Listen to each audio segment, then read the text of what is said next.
I think I messed up. Wait, I'm sure I did. Welcome to Young Elder TV, where UFOs, religions, Anunnaki, and black youth collide in a cosmic comedy. Meet Marcus, our fearless leader. He's an aspiring scientist and part-time alien enthusiast. Then there's Maya, his sister, a no-nonsense lawyer who secretly believes in ancient astronauts. Oh, and don't forget Grandma Pearl. She swears she had tea with an alien once. And finally, their quirky neighbor, Mr. Thompson, convinced he's a reincarnated god. With 3 million fans already hooked, Young Elder TV blends laughs with galactic mysteries. Ready to join the fun? Hit that subscribe button and dive into the cosmic chaos. Young Elder TV, where the stars align for comedy. All right, Young Elder Gang, if you're just now tuning in, hit that like button and be sure to subscribe to our YouTube channel. This is part 3. If you haven't watched part 1 and 2, be sure to go watch part 1 and 2 just below this video on the video side. Okay, where were we? The laser weapons can be turned up or down, meaning they can produce a heat wave, or temperature depends on its application, ranging from several hundred degrees Celsius to millions of degrees Fahrenheit. The heat generated by a laser beam is a consequence of the energy transfer between the photons and the material they interact with. While laser beams can induce heating effects in materials, it is essential to understand that the laser beam itself does not possess a temperature.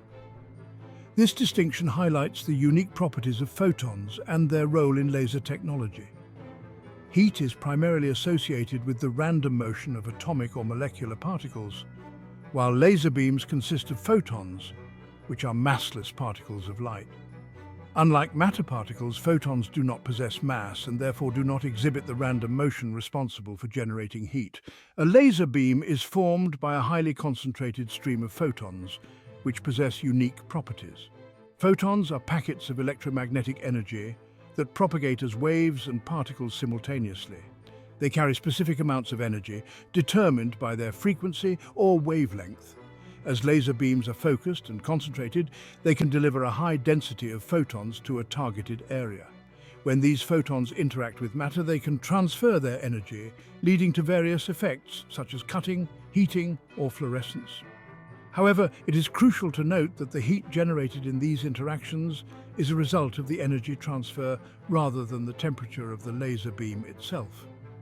When a laser beam interacts with a material, the photons are absorbed by the atoms or molecules in that material. This absorption process can excite the particles, causing them to gain energy. The excess energy is then converted into heat through processes like molecular vibrations or collisions with other particles in the material. The amount of heat generated depends on factors such as the intensity of the laser beam, the properties of the material, and the absorption characteristics of the photons. Different materials exhibit varying degrees of photon absorption, which can lead to different heating effects. It is important to note that the temperature of the material being exposed to a laser beam may increase due to the absorption of energy, but the laser beam itself does not possess a temperature. The photons in the laser beam do not have kinetic energy in the same way as matter particles do, so they cannot be directly associated with a temperature value. The warships also can create a force field around objects, continents, suns, or stars and planets. With the help of more than one, they can force field whole solar systems. They can set a fire to the hydrogen atom inside of the force field, causing it to burn from the top down. Keep in mind, hydrogen gas, H, is very flammable and can cause fires and explosions if not handled properly.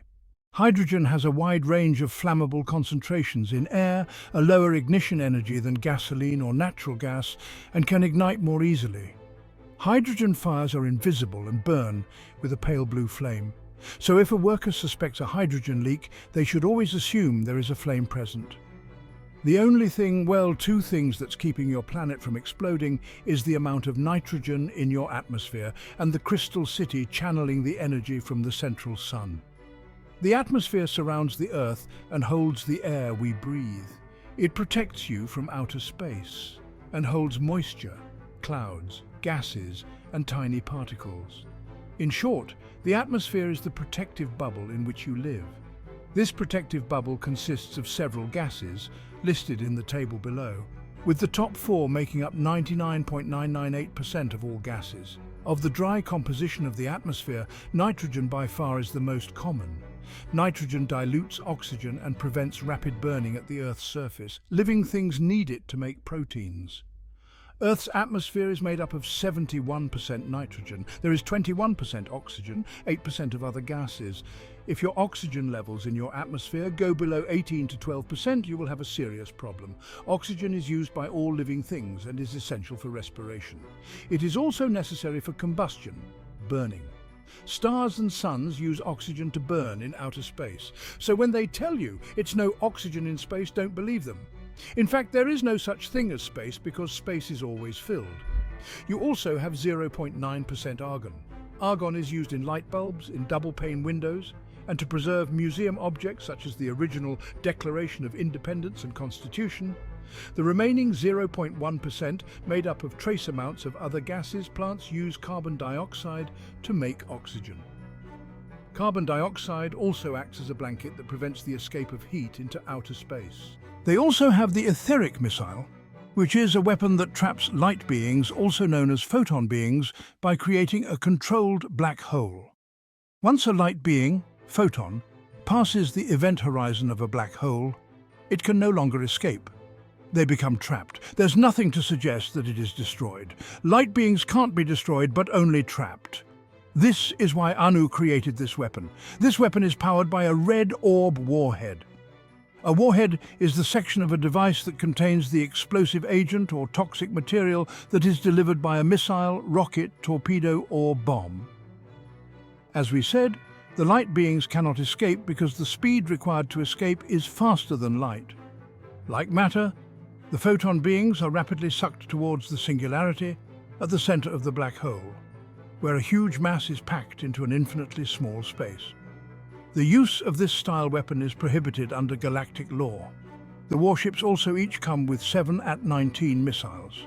The At-19 missile systems have a blast yield of 200 megatons, which is more than 12,000 times more powerful than the Hiroshima bomb.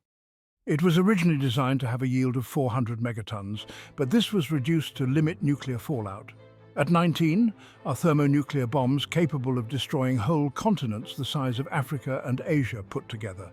The next missile is the At-22 Planet Destroyer missile. It is the most powerful nuclear weapon ever created and tested in the galaxy. The At-22 is a superweapon designed to destroy a planet it was launched at upon detonating. The missile is nicknamed the Planet Killer. Upon explosion, the At-22 would generate a bright light and huge blast as it obliterated the planet. At-22 missiles were typically designed and manufactured by interstellar governments, as most minor factions could not afford the materials and technology required to build them. The use of this style weapon is prohibited under galactic law. The next weapon on the list is the Big Bang device, or BBD. The Big Bang device is a weapon designed to be the most destructive superweapon imaginable. Essentially, it would ignite the universe into a conflagration or collapse it into a singularity. A conflagration is a large fire. Conflagrations often damage human life, animal life, health, and/or property. A conflagration can begin accidentally or be intentionally created. The Big Bang device's creator intended for it to destroy the universe, but there is no record of a successful test of any kind, nor any evidence to suggest that it was actually capable of doing so. Trust and know we are glad, thank the all. The weapon was intended to accomplish this by destroying the galaxy center sun, causing fragments of photon energy at sublight speeds to collide with other photon particles, theoretically setting off a chain reaction that would eventually destroy all matter and end the universe, presumably allowing the birth of another universe. This device was found by the Anunnaki police doing a routine checkpoint in some galactic pirate's ship. They had no clue what the device was. They were going to sell it to the highest buyers. The use of this style weapon is prohibited under galactic law. The warships also carries thermal nuclear drill bombs. The TNDB is a thermal nuclear missile with a drill on the front of it. These devices can be timed and detonated at the desirable time. The drill on the end is made from the hardest substance unknown to man. It can drill through any type of matter, If the bomb is timed to go 1 mile down, it would go 1 mile down and then detonate, causing a mountain to come up a mile high. The Anunnaki used the bombs to make mountains versus the standard way caused by tectonic plate shifting. The next weapon system or device is the Great Balls of Fire. They are drone technology, can be fired like a projectile weapon that serve as one of the primary weapon systems of the Anunnaki. These balls range in size based on the model. When active, the balls emit an energy field capable of burning through nearly all forms of conventional matter, as well as allowing it to punch through energy shielding with ease. The balls are usually deployed using a control chair which can command thousands of them at once. The balls are capable of self-guidance, but the chair also allows for direct control. When attacking in a large group, the balls use swarming tactics to maximize damage, surrounding and assaulting a target from all directions. Any ball still active after the attack has been completed will return to storage for later use. These balls also have a chain weapon wrapped around the center, which can be used like a whip, setting fire to anything it touches. These are the Great Balls of Fire that will be used when the time comes to destroy the wicked. Great Balls of Fire is also a 1957 popular song recorded by American rock and roll musician Jerry Lee Lewis on Sun Records and featured in the 1957 movie Jamboree. Check that out, Sun Records, and you haven't put it together yet. The Warships and Nibiru also have many other types of drones. Drones are among the most powerful weapons in existence.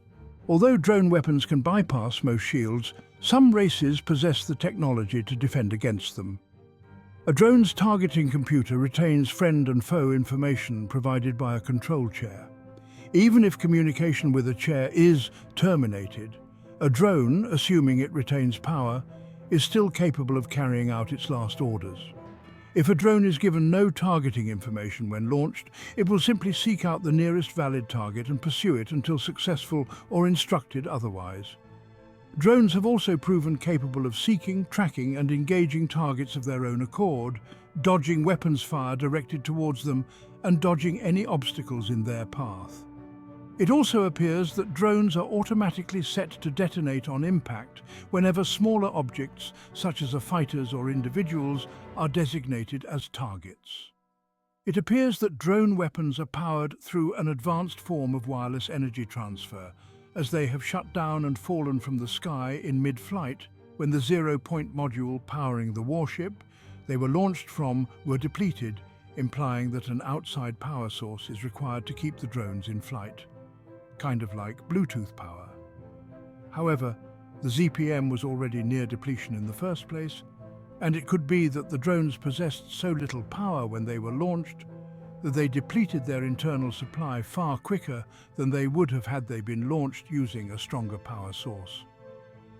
This could also be explained by the fact that the drones were under direct and continuous control by control chair, instead of having their targeting information directly uploaded on launch. So they shut down because they were no longer being given any flight information. Anunnaki outposts boast tens of thousands of drones, likely hundreds of thousands at full capacity, that can swarm and destroy multiple fleets of ships. All other robots fall under the drones over the millions of years. The Anunnaki have designed many different types of robots: the flying drones, dog-looking robots, huge digging machines, humanoid-looking robots, and etc. The Anunnaki have surpassed this technology. They create living, breathing beings with souls. Robots are still widely used by the Anunnaki and other races throughout the galaxy. The Anunnaki also have had satellite technology for millions of years. A satellite is a technical object that orbits a planet, star, or other object. Satellites also can be natural, like the moon, or human-made, like the space station Noah's Ark. Satellites allow people to communicate with each other around the world, in the Anunnaki's case around the galaxy. Satellites are used in mobile phones, television and internet services. Satellites can determine precise locations by triangulating their position in the sky and are used in GPS and sat-navs. Satellites can take pictures of galaxies, suns or stars and other planets, which help scientists learn about the universe. They can also monitor weather and climate change. Satellites can be used for scientific research and technological development. For example, NASA has Earth science satellites that study the oceans, land, and atmosphere. Satellites can be used for reconnaissance, early warning, signals intelligence, and potentially weapon delivery. Satellites provide information about Earth's clouds, oceans, land, and air. They also can observe wildfires, volcanoes, and smoke. All this information helps scientists predict weather and climate. It helps farmers know what crops to plant. Various advanced civilizations around the galaxy are using satellites. In the case of the Anunnaki, they use them for all these same reasons and some. The Anunnaki have millions of satellites placed throughout the galaxy. One of these Anunnaki satellites that's talked about by you Earth humans is called the Black Knight satellite. NASA is covering up its existence and origin. The Black Knight satellite is an artificial satellite of extraterrestrial origin that has orbited Earth for approximately 13,000 years or more. Several of these satellites were placed throughout the Milky Way galaxy, though most were destroyed by the reptilians during the war. The Black Knight satellite is a space-borne weapon platform and put to extensive use during their war with the reptilians. These satellites, relatively large. The Black Knight satellites have relatively little internal space, with only a control room accessible via an airlock capable of docking with a single small vessel. It is charged by solar energy. Its power requirements are also fairly low, to the point where its primary weapon could be run using a single Naquadah element 125 generator. Naquadah, also called unbipentium or eka-neptunium, which has the atomic number 125, is a rare, super-heavy, super-dense chemical element. It is used by a wide number of different races despite its rarity. Its most basic use is as a weapon. Naquadah greatly amplifies energy, making it extremely potent if paired with explosives. Due to its unique properties, Naquadah forms the basis for many advanced technologies. The Nibiru have Naquadah mining operations on many planets. Its refined form, weapons-grade Naquadah, is extremely valuable for trading and often used as currency. Weapons-grade Naquadah is so dense and heavy that 2 people are required to lift a quantity the size of a couple of common housing bricks, making it at least as dense as gold. Alternate forms of Naquadah include liquid Naquadah, used to power Nibiru staff weapons. Naquadah is capable of repeatedly handling an active wormhole, whereas titanium only lasts several minutes under similar conditions. The hardest known substance in the universe is the Asgard Greys, created alloy consisting of carbon, trinium, and Naquadah. Liquid Naquadah is capable of firing powerful pulses of energy repeatedly. An isotopic variant of Naquadah called Naquadria stores much more power, but is radioactive. This substance is not found on Earth beside what they found in ancient Kemet. The Earth human doesn't have the technology to synthesize it as of yet. The public has no clue of this element yet.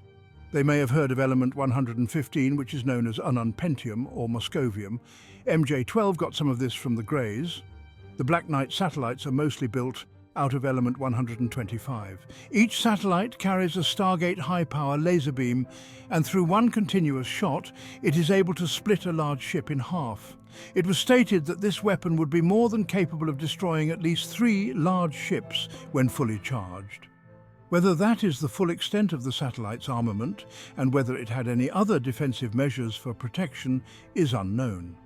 The charging rate of the weapon is rather slow, but is likely that the capacitor would refill significantly faster if a more powerful energy source, such as a zero-point module, was attached to it.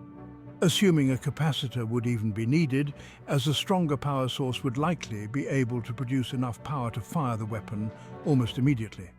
It is essentially a stripped-down spaceship with a hyperdrive engine, shield generator, navigation system, and power source. At one end of the satellite is a Stargate, and once dialed and connected, the beam is fired through the wormhole from the Anunnaki homeworld Nibiru. Overall, the Black Knight satellite can control and alter the weather on Earth and other planets that it orbits. Like we said, the one above Earth is there to monitor the humans and their development. It can scan Earth 400 miles deep into the crust. There's a supercomputer in the center of the Earth called Mech, which can control this satellite. The Anunnaki can monitor a 4KD image of an ant on the ground or zoom into a gnat's eyelids while it is moving through the air. The Black Knight satellite can be controlled from Nibiru, but in fact it has its own mind. It is advanced AI created by the Anunnaki. This satellite has its own brain, meaning a mind of its own. It learns as it goes. It has been studying and observing human for thousands of years. The government really has no clue on how far advanced the Black Knight satellite. It's organic, meaning alive. A lot of this might go over your head. The Anunnaki possess weapons that are capable of destroying and harvesting stars. This weapon is referred to as the Hatif al-Sila. This translates into the Sword of Death. The weapon can harvest stars. A lot of stars or suns are a frequent target of the disagreeable extraterrestrials, who seek to utilize it in various ways, such as tapping into its power. Most of these aliens are a least Type 2 or 3 civilization. Besides the At-22 missile, the Hatif al-Sila is one of the most powerful superweapon ever created. The Hatif al-Sila is a massive central structure with a sharp domed head, where the main computer is located. Energy receptors located around this base sent energy to numerous spherical towers that surrounded the structure, with each spherical tower sending a stream of energy to another spherical tower. The energy web thus generated could destroy a sun and the planets in its system. This piece of technology drained the energy from a star, collecting it to be converted to other forms of energy. While a potent source of power, the process resulted in the destabilization of the star. It was being used against causing it to eventually explode. A minor drawback. Like we said, the Hatif al-Sila is capable of causing a supernova, obliterating every planet in the solar system. The Hatif al-Sila has a super laser array capable of destroying a planet. The Hatif al-Sila is powered by massive emerald crystals. They also have a missile called the Sun Crusher, which was created from the idea of the Hatif. Upon impact, the SC missile burrowed into the star's core, releasing dense packets of energy that rendered the star's core unstable, initiating a chain reaction that forced even low-mass stars to go supernova. The star would be ripped apart in the explosion, sending waves of energy and radiation out across the system that destroyed every planet and all life in its path. The Sun Crusher could obliterate an entire system in mere hours. Once launched into the star, it was impossible to stop the impending supernova. The Sun Crusher missile could also be launched at any starship, instantly destroying it. The Sun Crusher's primary weapon was a payload of 11 energy resonances. A payload is a term used to describe the portion of a missile or rocket that is responsible for achieving the mission's primary objectives. Payloads can be scientific instruments, communication equipment, or any other specialized equipment that is needed for the mission. The Sun Crusher was also equipped with a hyperdrive and was designed to slip unnoticed into a system, fire its weaponry, and then escape before its presence was detected. They have improved targeting sensors and power regulators on this weapons not too long ago. The use of these style weapons is prohibited under galactic law. The Anunnaki also have the capability to create artificial sun and planets. Artificial sunlight is the use of a light source to simulate sunlight where the unique characteristics of sunlight are needed, but where sufficient natural sunlight is unavailable or infeasible. The device is referred to as a Sun Generator 3000, also called a solar simulator. It is a device that replicates the nuclear fusion process that takes place in a sun or star to create large amounts of energy. The two main approaches to creating an artificial sun are using a nuclear fusion or lasers. The machine has a donut-shaped reactor that uses magnetic fields to confine a plasma of superheated hydrogen gas, creating conditions similar to those in stars. The nuclei of the atoms in the plasma fuse together, releasing a huge amount of energy. The sun generators are important for the future of nuclear fusion reactors. Lasers can be used to simulate conditions inside the sun while simultaneously containing plasma. The Anunnaki used magnetic energy and another form of energy called tetrahedral energy to form planets. Tetrahedral energy refers to the splitting of d orbitals into two energy levels in a tetrahedral complex. This splitting occurs when four ligands form a tetrahedron around a metal ion, and the negative ions in the crystal split the energy of the d atomic orbitals on the metal ion. The Anunnaki also possess nanotechnology. Nanotechnology in warfare is a branch of nanoscience in which molecular systems are designed, produced and created to fit a nanoscale, 1 to 100 nanometers. The application of such technology, specifically in the area of warfare and defense, has paved the way for future research in the context of weaponization. Nanotechnology unites a variety of scientific fields, including material science, chemistry, physics, biology, and engineering. Nanoweapons, with classifications varying from small robotic machines, hyper-reactive explosives, and electromagnetic supermaterials, the power to manipulate tiny, nanoscopic robotic metal machines. Variation of robotic manipulation, technological counterpart of orgonite manipulation, lesser version of picomite manipulation. Nanoid robotics, or for short nanorobotics or nanobotics, is an emerging technology field creating machines or robots, which are called nanorobots or simply nanobots, whose components are at or near the scale of a nanometer, 10 to 9 meters. More specifically, nanorobotics, as opposed to micro-robotics, refers to the nanotechnology engineering discipline of designing and building nanorobots, with devices ranging in size from 100 or 1 nanometer and constructed of nanoscale or molecular components. This allows the use of nanotechnology, manipulation of matter on a supramolecular, molecular and atomic scale. The tiny robots that the user controls can be programmed to build, destroy and cover themselves with metal. They can also produce a suit of cyber armor made of sentient nanobytes that covers their body and is nearly indestructible, yet still very agile. It also increases the user's physical attributes, many times that of the average human.